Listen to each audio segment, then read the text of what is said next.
नमस्कार, स्वागत है आप सभी का एडेड जूनियर हाई स्कूल शिक्षक भर्ती में इनवैलिड रिजल्ट और जिनके नंबर कम हुए हैं।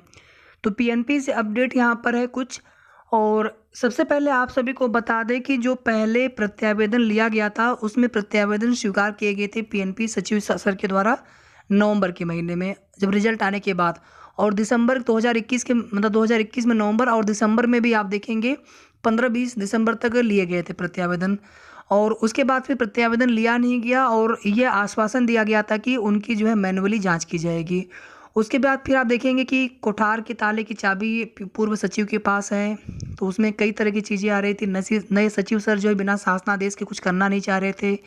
उसके बाद फिर आप देखेंगे कि बाद में मामला कोर्ट में चला गया था, फिर वहाँ पर ये सब चीज़ें हुई, संशोधित रिजल्ट आया 6 सितंबर को। और अभी आप देखेंगे पीएनपी इस बार जो रिजल्ट आया हुआ है, पीएनपी सचिव सर ने इस बार एक नोटिस भी जारी कर दी थी। और उस नोटिस में उन्होंने कुछ चीज़ों को, कुछ गलतियों को बताते हुए कि इस प्रकार की मिस्टेक्स हो सकती हैं आपके ओएमआर शीट में, और दोबारा से कोई भी प्रत्यावेदन लेने से मना कर दिया था। लेकिन आप देखेंगे उसके बाद भी बहुत सारे अभ्यर्थियों ने उनको, सचिव सर को फ़ोन किया, चाहे उनको डायरेक्ट जा कर के उनसे मिलने का प्रयास किया। और कुछ अभ्यर्थियों को उनकी मूल ओएमआर शीट भी दिखाई गई और वे अभ्यर्थी संतुष्ट भी हुए। अब उसमें भले ही कोई बहुत माइनर मिस्टेक हो, लेकिन किसी न किसी मिस्टेक की वजह से उनका ओएमआर शीट या तो इनवैलिड हुआ रिजल्ट, जबकि पहले उनका रिजल्ट आया हुआ था, या फिर उनके नंबर कम हुए। सबसे ज़्यादा दिक्कत उन अभ्यर्थियों को इसलिए हो रही कि पहले हमारे रिजल्ट आए थे तो इस बार क्यों नहीं आए, या पहले हमारे नंबर इतने थे तो हमारे नंबर इस बार कम क्यों हुए। जबकि उसमें जिनके पहले नंबर बढ़ गए होंगे रिवाइज्ड आंसर की से तुलना करने पर, उनके नंबर तो घटने ही घटने थे। लेकिन कुछ अभ्यर्थियों की ये भी शिकायत है कि हमारे संशोधित आंसर की से जितने नंबर थे उससे हमारे नंबर कम हुए हैं।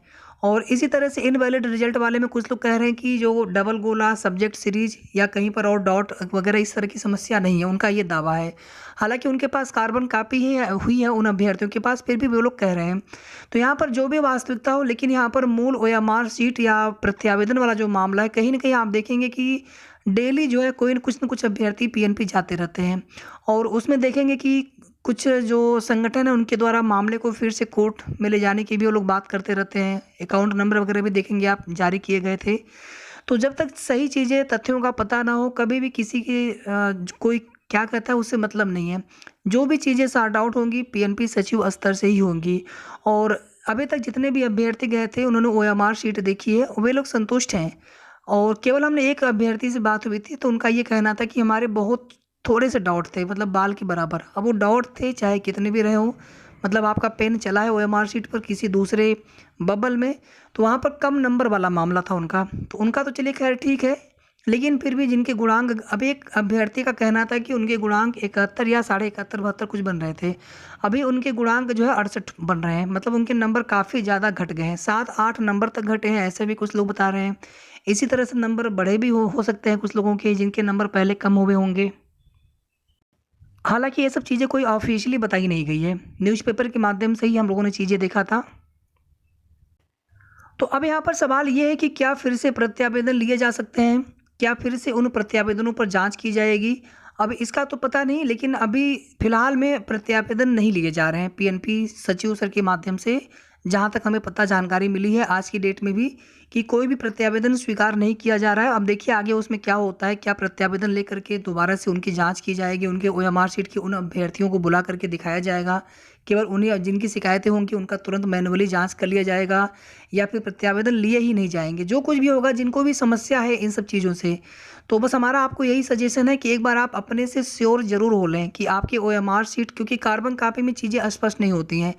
हो सकता है कि आपके मूल ओएमआर शीट में कुछ आपसे मिस्टेक हुई हो, क्योंकि इस बार जो है कोर्ट के आदेश से ये संशोधित रिजल्ट जारी किया गया है।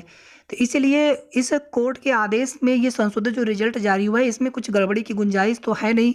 लेकिन जिन अभ्यर्थियों की शिकायत हो, तो एक बार आप अपने से ज़रूर श्योर हो लें। बस हमारा आप सभी से इतना सजेशन, इतना निवेदन है। और उसके बाद अगर आपको लगता है कि नहीं हमारा सब कुछ ठीक है, बिल्कुल आप श्योर हैं, तो आप पीएनपी सचिव सर से बात कर सकते हैं। अब यहाँ पर एक और जो अपडेट है खाली सीटों पर निर्णय को लेकर के।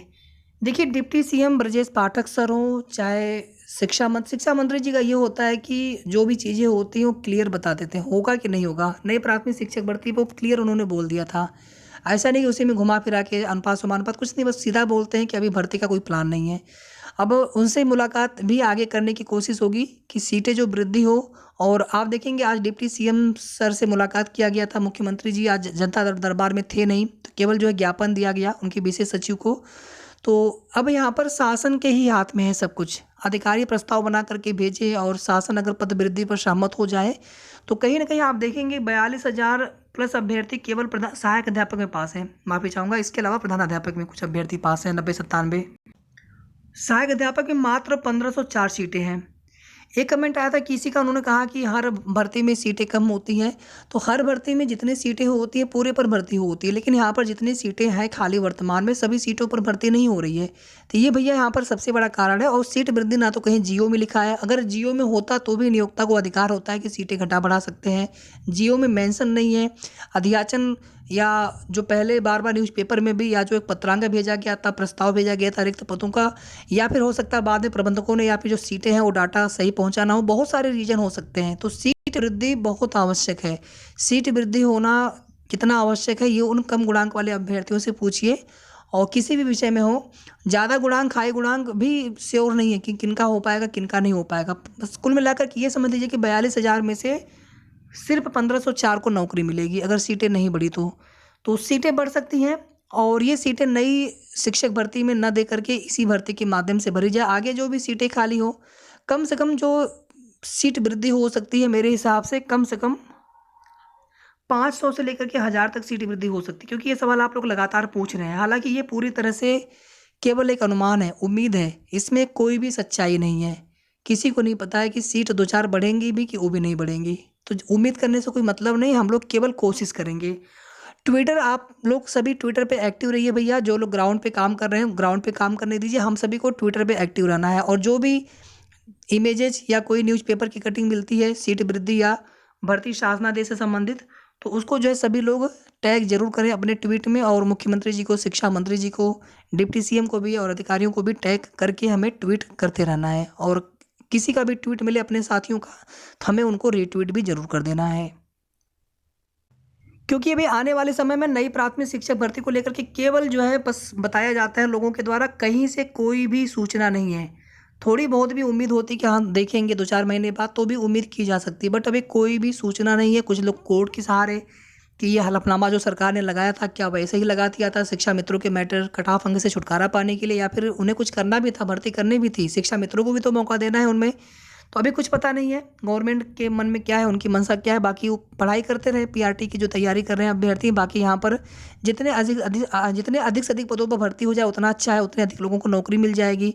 बाकी तो ये तो है कि जितनी सीटें होंगी उतने ही लोगों को यहाँ पर नौकरी, बाकी लोग तो कहीं ना कहीं फिर आने वाली भर्तियों की, चाहे एलटी ग्रेड, चाहे भी जो भर्तियाँ चल रही हैं टीजीटी पीजीटी या फिर पीआरटी आएगी, तो उनकी तैयारी करते रहना है। वीडियो को आप सभी प्लीज़ लाइक शेयर जरूर कर दिया करें। साथ ही साथ अगर आपने अभी तक चैनल को सब्सक्राइब ना किया हो तो प्लीज़ सब्सक्राइब कर लें। धन्यवाद।